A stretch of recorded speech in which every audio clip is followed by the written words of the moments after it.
what was one of the main inversions, or maybe there's many of them that came forward where men separated themselves? I don't know if that's the right word to use, where they didn't see themselves as the protector of the Mm, feminine.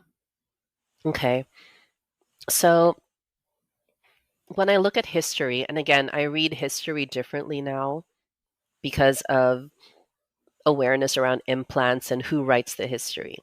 Right. So historically, we've received depending on the author on the text that being read, we receive kind of narratives that women were the oppressed, right? Oh, like women didn't have bank accounts prior to the women's rights movement, the Emancipation Act, and all of those things. So it typically begins with this implant, and I call it an implant because it's in this collective psyche, right? Right. This idea that Oh my God. Love, I muted you by accident. Can you unmute yourself? I meant to mute me. It should okay, just be at the yeah, bottom. There we go. Okay, sorry. okay, I'll just start all over again. Okay, Yeah, thank you. so hold on. Can you rephrase the question again, Lisa, Yeah. please? Yes, I will. I was just going to take a drink, so then I hit mute, but I hit you. Um, what was the main inversion that separated men from that role as being the protector of the Mm. feminine? Well, it's a very new inversion because Mm, historically, and again, this inversion was written into, like, encoded into the collective psyche of women through the sexual revolution. But prior to that, like, um, they say, like, and when I say they, I mean those who write history and deliver it to us now, they say that women have always been in like positions of, um, they've always been vulnerable. Biologically, that's true too.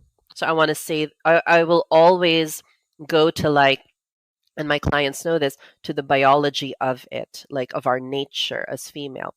Biologically, that's true. Like, we are weaker. Like, we have 40% less bone density, for instance.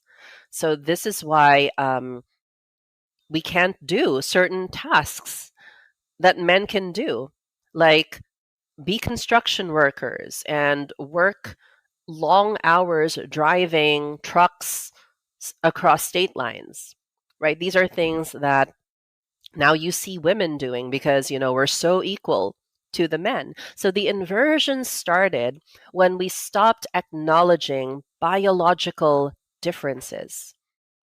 And the reason why there is so much around self care for women and self care and self love and, take your space is because that inversion went too far into women doing absolutely everything that men can do, right? And women still fighting apparently for things that we still can't do, which is not true because we can do everything if we choose to, mhm, mhm. right?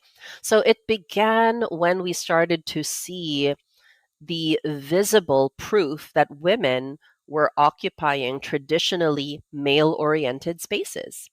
I had a client, she works at an oil rig in Wisconsin, and she's like, Martine, how did it get to this? Like, how did it get that a woman, and you look at her, she's a babylicious, she's curvy, beautiful, long brown hair, the best lips, and she works in an oil rig. And she's like, wait a minute, now I understand what they mean when they say women aren't biologically wired for hard labor.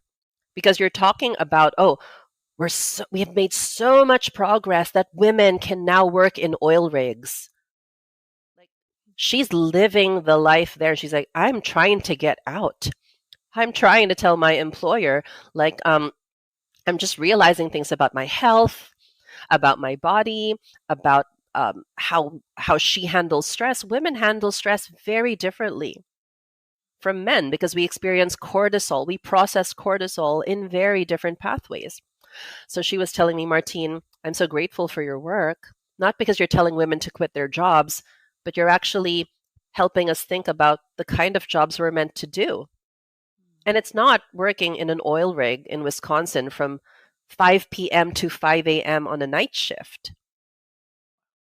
A man can do that. His biology can adjust to that. A woman will destroy herself and her body trying to do what a man can do. So this is an example. The inversions began when we started taking male jobs and consequently bringing down like the wages that men were able to bring in, because we're supposed to be paid in the same manner as men are meant to be paid their wages, right? So the inversions began happening with that. When we started to deny, like, there are reasons biologically that women aren't meant to work in oil rigs, aren't meant to work in like the military, right? All of these things that traditionally, I try not to use that word, biologically were taken up by men. Because what were the women meant to do? Women were meant to do supportive roles, supportive aspects of holding like a structure of a business together. Women were really meant to be in the roles that didn't have them forcing their bodies to do something it wasn't built for. So I would say that that's when inversions began, and we're feeling the consequences of that now. Um, I have a very good friend. She is in corporate. She works for Forbes 500 company, and she's been doing that since she was 25, and she's 42 now. And she's like, I don't even remember like what it's like to do what you're doing, to be at home and to she's not married too, not to say that there's not anything wrong with a woman who is not married at 40, but she's like, life just goes by so fast when you're in this lifestyle of the fast-paced corporate life, which was actually designed for men at first. Right? So we see the inversion very viscerally when we look at a role and we kind of like step back and say, okay, according to nature, according to biology, is that role suitable for the female, or is it more suited for the male, both the biology and the psyche? Mm.